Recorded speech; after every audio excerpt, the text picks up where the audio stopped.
kelompok satu sejarah akan ngelakuin tentang penelitian sejarah di Munasain. Perkenalkan dulu, nama saya Kalisa Leonor, absen 8. Saya Juan Faiz Ramadian dari absen 22. Saya Oktaviani Pratiwi dari absen 33. Saya Renata Putri Apriliani dari absen 40. Selamat menonton!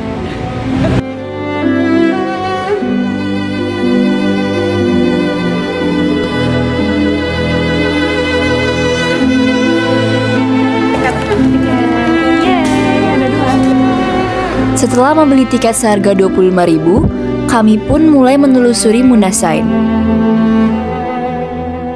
Perhatian kami pun tertuju pada koleksi kerajinan-kerajinan tangan khas Indonesia, yang bukan hanya indah, tetapi juga memiliki fungsi yang sangat berguna. Ada kipas nih, banyak macam kipas. Nih tas. Bagus tahu, sumpah bahannya. Nggak bohong.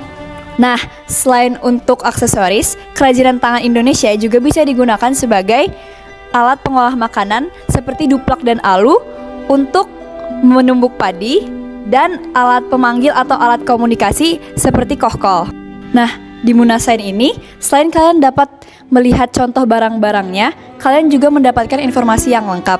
Seperti di sini, ada kohkol nomor 1, kita bisa lihat nomor 1 tuh yang ini, berarti kohkol tuh yang itu.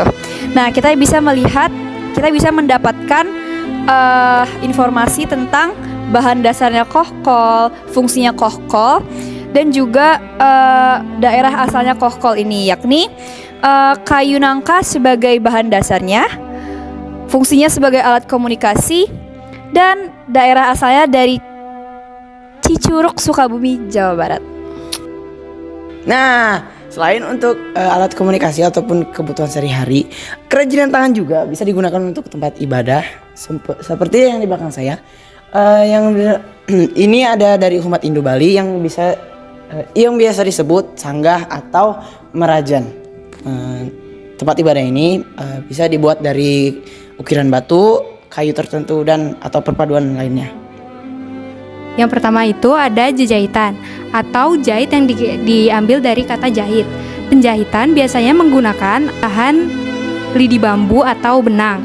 Yang kedua ada alas saji, itu biasanya digunakan oleh orang Hindu dari Bali untuk menaruh makanan. Biasanya juga dianggap sakral. Yang ketiga atau yang C adalah saap. Saap itu adalah tutup untuk banten atau makanan. Biasanya juga dianggap sakral. Di belakang saya ini ada contoh, yaitu tumbuhan pewarna batik. Nah, biasanya di abad ke-18 itu nenek moyang kita itu membuat kebudayaan adalah itu kerajinan batik. Biasanya kerajinan batik itu kan ada warnanya nih. Warnanya itu biasanya dari tumbuhan gitu, teman-teman. Contohnya seperti di belakang saya. Kami lanjut mengitari Munasain, hingga tak sadar museumnya sudah hampir tutup. Untuk menambah informasi, kami pun mewawancarai Bu Nunik. Assalamualaikum, saya Juan dari kelompok 1 sejarah. Dengan ibu siapa? Oke, perkenalkan, nama saya Nunik. Kebetulan saya di sini sebagai teknisi edukasi. Saya di sini boleh izin bertanya beberapa pertanyaan. Oke, silakan. Yang pertama, kapan museum ini pertama kali didirikan, tahun berapa sih? Oke, kalau untuk museum ini sendiri sebenarnya pertama kali diresmikan ya, bukan didirikan. Mungkin diresmikan pertama kali itu pada tanggal 18 Mei 1982. Nah, tapi kebetulan waktu itu namanya belum Munasain, tapi namanya adalah Museum Etnobotani Indonesia. Kebetulan yang meresmikan sendiri pada waktu itu adalah Bapak B.J. Habibie, seperti itu. Oke. Yang kedua, apa koleksi yang paling unik atau yang menjadi favorit pengunjung di sini? Oke, jadi gini, kalau menurut saya kalau itu pertanyaan itu ditujukannya ke pengunjung, bukan ke kami. Karena kenapa ke kami? Gini, kalau kami semuanya pasti di sini jadi favorit. Kenapa? Kalau museum nggak ada koleksinya, itu namanya bukan museum, seperti itu. Jadi kalau bagi kami sendiri, saya selaku kerja di sini nggak ada yang terfavorit, semuanya favorit karena kita di sini yang maintenance semua koleksinya, seperti itu.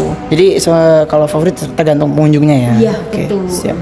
Yang ketiga, apa tujuan utamanya sih didirikan museum ini? Oke, sebenarnya tujuan utama didirikannya museum ini yang pastinya kami ingin mengedukasi bagaimana terutama generasi selanjutnya, generasi mungkin setelah kita, untuk melestarikan keanekaragaman hayati Indonesia, seperti itu. Oke, yang keempat, siapa saja pengunjung terbanyak?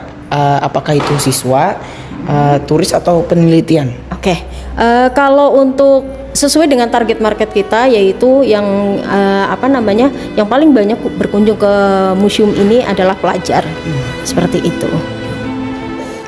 Menurut Ibu sendiri, apa yang bisa dipelajari generasi sekarang dari museum ini? Oke, jadi sebenarnya banyak, karena di sini kalian bisa belajar selain pengetahuan alamnya, kita di sini bisa belajar kearifan lokalnya seperti apa, dan gimana nanti generasi untuk melanjutkan sebenarnya yang dicita-citakan museum ini. Setelah berkunjung dari museum ini, ingin nanti kalian itu bisa mencamkan di benak kalian gimana melestarikan keanekaragaman atau sumber daya alam kita yang sangat melimpah, seperti itu.